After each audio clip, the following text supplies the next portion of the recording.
నిరంతరం కార్మికులకు అండగా ఉంటూ వారి సమస్యలు పరిష్కరించింది తెలంగాణ బొగ్గుగని కార్మిక సంఘమని యూనియన్ కేంద్ర అధ్యక్షుడు మిరియాల రాజిరెడ్డి అన్నారు. ఈ మేరకు పెద్దపల్లి జిల్లా రామగుండం సింగరేణి సంస్థ 11వ బొగ్గుగనిపై యూనియన్ కేంద్ర కార్యాలయంలో యూనియన్ 24వ ఆవిర్భావ దినోత్సవ వేడుకలు ఘనంగా నిర్వహించారు.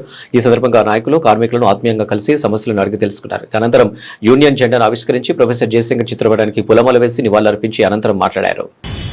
టీబీజీకేఎస్ కార్మిక వర్గానికి ఏం సాధించింది అనేటువంటిది అనుభవిస్తున్నటువంటి కార్మిక వర్గానికి అంతా తెలుసు.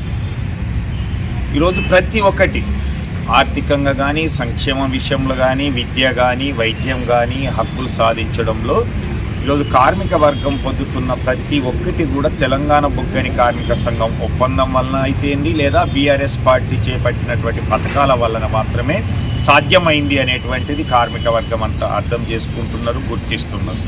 అందుకే రాబోయే మున్సిపాలిటీ ఎన్నికలు కానీ, లేదా సింగరేణి ఎన్నికలలో బీఆర్ఎస్ పార్టీని, తెలంగాణ బొగ్గని కార్మిక సంఘాన్ని ఆదరించమని కార్మిక వర్గాన్ని కోరుతూ, మీరు అనుభవంతో గత టీబీజీకేఎస్ హయాంలో 10 సంవత్సరాల కాలంలో చేసినటువంటి పనులు, మీరు పొందినటువంటి హక్కులు, సంక్షేమం, ఆర్థిక ప్రయోజనాలతో పాటుగా ఈరోజు ఈ 2 సంవత్సరాల కాంగ్రెస్ ప్రభుత్వంలో ఏఐటీసీ గుర్తింపు సంఘంగా, ఐఎన్టీసీ ప్రాతినిధ్య సంఘంగా ఏం సాధించిందో మీరు ఒక్కసారి ఆలోచించుకోమని కోరుతా ఉన్నాను మిత్రులారా.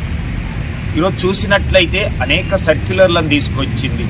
గైర్ హాజర్లకు సంబంధించింది అయితేంది, ట్రాన్స్ఫర్లకు సంబంధించింది అయితేంది, సర్ఫేస్కు సంబంధించింది అయితేంది, మారుపేర్లకు సంబంధించిన సర్క్యులర్లు తీసుకొచ్చి ఏ ఒక్కటి కూడా కార్మికులకు ప్రయోజనం చేకూర్చినటువంటి, వాళ్లకు కార్మిక వ్యతిరేకంగా వచ్చిన సర్క్యులర్లను తొలగించలేనటువంటి ఈ సంఘాలు, ఈ ప్రభుత్వం అనేటువంటి 6 హామీలు, 39 మేనిఫెస్టోలు పెట్టిన డిమాండ్లతో పాటు ఐఎన్టీసీ, అలాగే 47 డిమాండ్లతో ఏఐటీసీ వచ్చి ఈరోజు ఒక్కటి కూడా నెరవేర్చలేదు.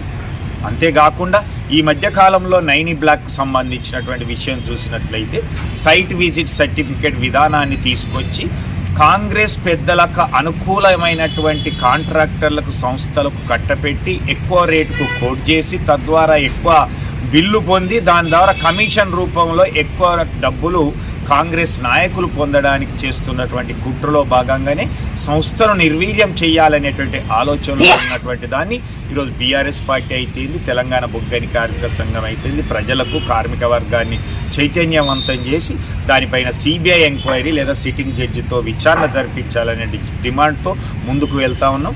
రాబోయే రోజుల్లో కార్మిక హక్కులు, సంక్షేమం కోసం ముందుకెళ్తుంది అనేటువంటిది ఈ సందర్భంగా తెలియజేస్తూ, మరొకసారి సింగరేణి ఉద్యోగులకి, కార్మిక సోదరిమణులకి, టీబీజీకేఎస్ నాయకులకి, కార్యకర్తలకి 24వ ఆవిర్భావ దినోత్సవం సందర్భంగా తెలంగాణ బొగ్గని కార్మిక సంఘం అభినందనలు తెలియజేస్తా ఉన్నది. జై తెలంగాణ.